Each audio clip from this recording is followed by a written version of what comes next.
আসসালামু আলাইকুম। বিসমিল্লাহির রহমানির রহিম। আমি মোহাম্মদ খলিলুর রহমান, চেয়ারম্যান ১ নম্বর আলোচনা ইউনিয়ন পরিষদ, খানসামা, দিনাজপুর। ওয়ালাইকুম সালাম। জি, চেয়ারম্যান সাহেব একটু আপনার অতীত বর্তমান ব্যাপারটা একটু বলেন তো শুনি। আমার অতীত হচ্ছে আমার বাবা মোহাম্মদ আল্লাহ সাজিমুদ্দিন আহমেদ। তিনি আমাদের ১ নম্বর আলোচনা ইউনিয়নের প্রেসিডেন্ট ছিলেন। আমার বড় ভাই ইউনিয়ন পরিষদের চেয়ারম্যান ছিলেন। আমি তার ছোট ভাই, ইউনিয়ন পরিষদের আবার চেয়ারম্যান। আমার বড় ভাইও চেয়ারম্যান বাদ দিয়ে চেয়ারম্যান উপজেলা চেয়ারম্যান নির্বাচন করেছিলেন। তার শ্বশুরের সঙ্গে ছোট জামাই লড়াই করছিলেন। করার পরিপ্রেক্ষিতে ৪ বার সে উপজেলা নির্বাচন করার পর পঞ্চম ধাপে সে উপজেলা চেয়ারম্যান নির্বাচিত হয়। তার বদলেতে আমিও ওনার উপজেলা চলানকালীন সময় ইউনিয়ন পরিষদ নির্বাচনে আমিও দ্বিতীয়বার উপজেলা ইউনিয়ন পরিষদের চেয়ারম্যান হিসেবে আবার চেয়ারম্যান নির্বাচিত হই। চলাকালীন পর শপথ নেওয়ার কিছুদিনের মধ্যেই আমার বড় ভাই অসুস্থ হয়ে আবু হাতেম ইন্তেকাল করেন। তারই ইয়েতে আজ পর্যন্ত আমি সুন্দরভাবে ইউনিয়নবাসীর সেবা করে আসতেছি। সামনে উপজেলার নির্বাচনে আমার চাচাতো ভাই ওই খালাতো ভাই সে মোটরসাইকেল মার্কা নিয়ে নির্বাচন করতেছেন। ২৯ তারিখের নির্বাচনে আল্লাহ যদি তাকে খানসামা উপজেলায় নির্বাচন সেবা করার যদি সুযোগ দেয়, ইনশাল্লাহ সে নির্বাচিত হয়ে এসে খানসামা উপজেলাবাসীর কাছে সে সেবা দেওয়ার প্রস্তুতি নেবে। এই বলে আমার সংক্ষিপ্ত বক্তব্য। না না না, বক্তব্য শেষ করবেন না, যে প্রশ্ন আছে।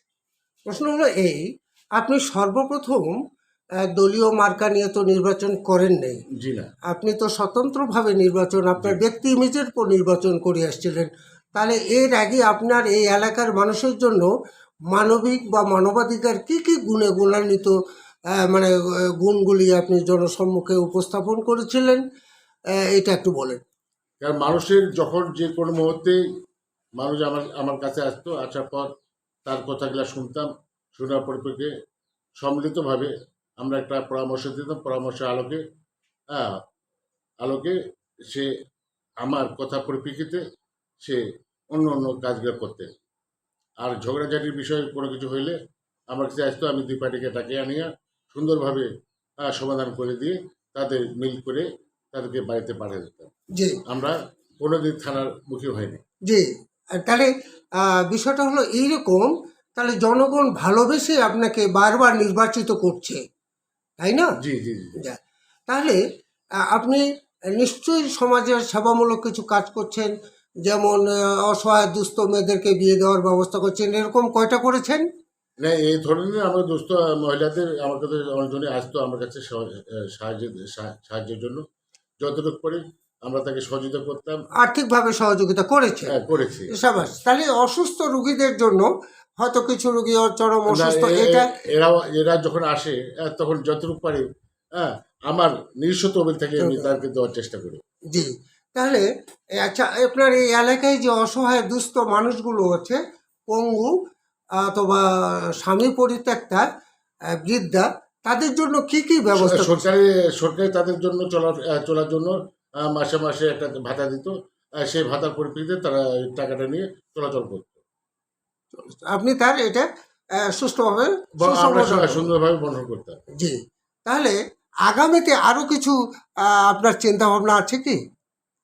আমার কথা হচ্ছে এখনো তো আমরা ৩ বছর আছি চেয়ারম্যানে। আমার কথা হচ্ছে আমার ছোট ভাই যদি আল্লাহ জি করায়, হ্যাঁ সে যদি উপজেলা চেয়ারম্যান নির্বাচিত হয়ে আসে, ২ ভাইয়ে মিলে গোটা গোটা পরিষদ, উপজেলা পরিষদ সম্মিলিতভাবে চেষ্টা করব মানুষের দ্বারে দ্বারে গিয়ে মানুষের কিছু উন্নয়নমূলক কাজ করার জন্য চেষ্টা করব। আচ্ছা, এই এই চেয়ারম্যান হয়ে আসার পর কোনো পেপার পত্রিকায় আপনার নাম উঠছে কি?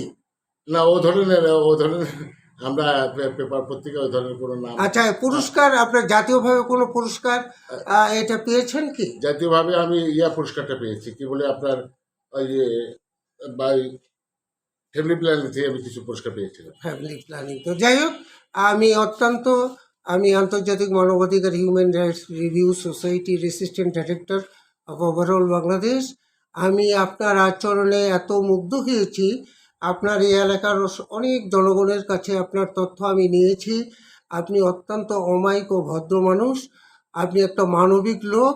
আপনি এলাকায় বারবার নির্বাচিত হচ্ছে, জনগণ এখনও আপনার প্রতি খুব আশাবাদী এবং আপনাকে ভরসা রাখে। আমি আপনাকে আমার ব্যক্তিগত পক্ষ থেকে শ্রদ্ধা জানাচ্ছি। আসসালামু আলাইকুম। ওয়ালাইকুম সালাম। এই বলে আমার বক্তব্য আমি এখানে শেষ করলে জয় বাংলা, জয় বঙ্গবন্ধু, বাংলাদেশ ছেড়ে দেবে।